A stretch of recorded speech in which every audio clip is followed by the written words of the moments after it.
कितना सुंदर है महाराज जी। उस आम के पल्लव की महत्वता को जरा जानिएगा, बहुत बहुत ध्यान दीजिएगा।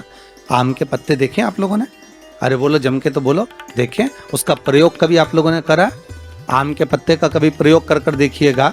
अभी तो नवरात्रि चल रही है, नवरात्रे में जब 5वां दिन नवरात्रे का रहे, चैत्री नवरात्रे का 5वां दिन रहे, और मान लो कि आपके घर में किसी बच्चे की, लड़के की या लड़की का या मंगल विवाह नहीं हो रहा हो, या शादी नहीं हो रही हो, या उस लड़के लड़की के लिए बहुत प्रयास कर लिया आपने और उसकी शादी हो ही नहीं रही, अथक प्रयास आपने कर लिया और उसका मंगल विवाह नहीं हो रहा, तो ये देवी भागवत में स्पष्ट कहा गया है, देवी भागवत में वर्णन किया गया है,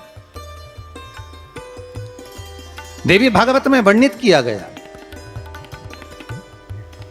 और देवी भागवत में कहा गया कि आम का जो पत्ते होते हैं, आम का जो पत्ता होता है, आम का जो पल्लव होता है, उस आम के पत्ते पर हल्दी और सिंदूर, इन दोनों से स्वस्तिक का निर्माण किया जाए। देवी भागवत का संवाद है, बहुत ध्यान देना महाराज। जिन कन्याओं का विवाह ना हो पंचमी के दिन, नवरात्रे की कोई सी भी पंचमी, मतलब जो पंचमी तिथि पड़ेगी, कोई भी नवरात्रा हो, चाहे वो 4 नवरात्रे में से, चाहे वो पौष का हो, अश्विन का हो, चैत्र का हो, आषाढ़ का हो, किसी भी नवरात्रे में आप कर सकते हैं। एक पान के पत्ते पर, एक ही पत्ते पर जो 2 स्वस्तिक बनेंगे, एक हल्दी का बनेगा, एक सिंदूर का बनेगा।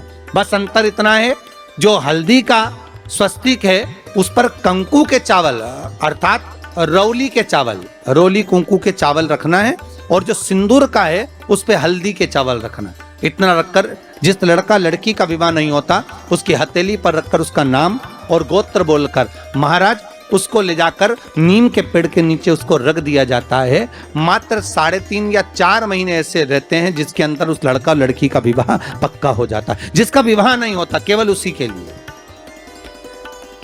जिसका मंगल विवाह ना हो रहा, आम के पल्लव में शिव का वर प्रदान, आम के पल्लव में शंकर का आशीर्वाद, आम के पल्लव में शिव का आशीर्वाद। हमारे यहाँ नवरात्रे में जवारे बोए जाते हैं।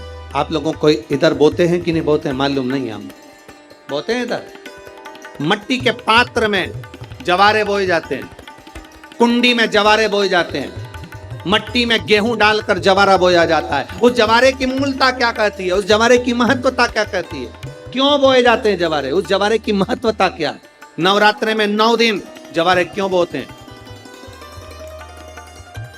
उसको बोने का कारण क्या है? केवल कोई कहे कि हम ठाकुर जी को भजते हैं, भगवान कृष्ण को भजते हैं, कोई कहे हम तिरुपति बालाजी को, नारायण को भजते हैं, कोई कहता है कि हम हरि विठल को, पांडुरंगा को भजते हैं, हमारे यहाँ हाँ हम इनको भजते हैं तो जवारे नहीं बोते। ना ना, पुष्टि मार्गी है, ठाकुर जी की सेवा करने वाला है, उसके यहाँ भी ये 9 दिन जवारे बोए जाते हैं। रामानुज संप्रदाय से जुड़ा हुआ है, नारायण की पूजन कर रहा है, उसके घर में भी जवारे बोए जाते हैं। पांडुरंगा हरि विठल की उपासना कर रहा है, उसके घर में भी जवारे बोए जाते हैं। जवारे का महत्व हमारे यहाँ शास्त्र कहता है। क्या महत्व है उसका, क्या फल है उसका? महाराज, जब देवी माता ने दुर्गा भवानी को पंचायत में बुलाया, शिव पंचायत में मां दुर्गा बैठी हुई है, और शिव पंचायत में जब दुर्गा भवानी बैठी, उपद्रवियों ने उपद्रव मचाया, अहंकारियों ने अहंकार मचाया, असुरों ने, राक्षसों ने हाहाकार मचाना प्रारंभ करा। तब उस समय पर देवाधिदेव महादेव माता पार्वती को देखकर, दुर्गा भवानी को देखकर मुस्कुरा रहे थे। केवल शिव मुस्कुरा रहा है, पार्वती को देखकर, दुर्गा भवानी को देखकर, मां जगत जननी को देखकर केवल मुस्कुरा रहा। तब देवता सूर्य नारायण ने भगवान शिव जी को देखकर हाथ जोड़कर प्रार्थना करी। भास्कर देव बोले, सूर्य नारायण बोले, बाबा मेरे मन के संशय को मिटा दीजिए। शिव जी ने पूछा क्या काम है, बोलो क्या चाहते हो? शंकर भगवान से सूर्य देव, भास्कर देव कहते हैं, प्रभु आपके मुस्कुराने का कारण क्या?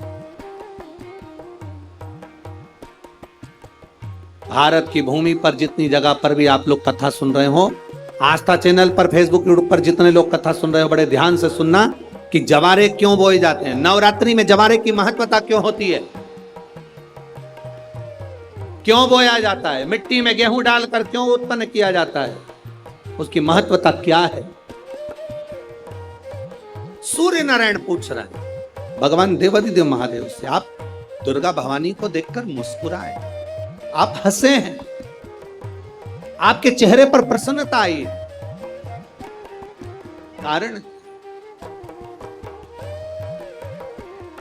महाराज देवाधिदेव महादेव ने कहा, यहां भगवान विष्णु, गणेश जी, भास्कर देव, आप सब बैठे हो, असुरों ने आक्रमण कर दिया, असुरों ने आक्रमण करा है और वह असुर आक्रमण कर दिए हैं तो वो असुर प्रवेश कर रहे हैं, उपद्रव मचाकर हाहाकार कर कर नष्ट करने वाले हैं इस पूरी पृथ्वी को, तो फिर उसको बचाएगा कौन, कैसे बचेगा। शिव जी ने कहा चिंता मत करो, दुर्गा ने अपने केश का स्मरण किया, एक केश को माता पार्वती जी ने अपने हाथों से छुआ, छूते ही एक कुंड में सुंदर जवारे उत्पन्न हुए हैं। जब तक वो जवारे बड़े नहीं हो जाते, जब तक वो जवारे थोड़े प्रबल नहीं हो जाते, तब तक एक भी असुर प्रवेश नहीं कर सकता, हाहाकार नहीं मचा सकता और अंदर आ नहीं सकता। शिव महापुराण की कथा कहती है, जवारे जिसके यहाँ बोए जाते हैं, जवारे का, आप लोग कहते हैं कहीं पर देवी जी बैठी हैं, किसी के यहाँ मिट्टी की मूर्ति आई 21 फीट की, 41 फीट की, 15 फीट की, 10 फीट की, 25 फीट की देवी जी की प्रतिमा स्थापना हुई, लोग कहते हैं हम देवी जी का दर्शन करने जा रहे हैं, दुर्गा जी का दर्शन करने जा रहे हैं। शिव महापुराण की कथा कहती है वो दुर्गा जी का दर्शन नहीं, देवी का दर्शन नहीं, नवरात्रे में जहां जवारे बोए जाते हैं वहां मात्र आप पांव रखते हैं तो अपने घर में से क्लेश दूर हट जाता है, अहंकार दूर हट जाता है, अभिमतता दूर हट जाती है, तकलीफें दूर हट जाती है। जिसके घर में जवारे बोए जाते हैं वहां से अहंकार, काम, लोभ, आसक्ति, वासना, तृष्णा और दुख, तकलीफें दूर हट। तो जवारे का मूल का तत्व आनंद। महाराज समझने वाला समझ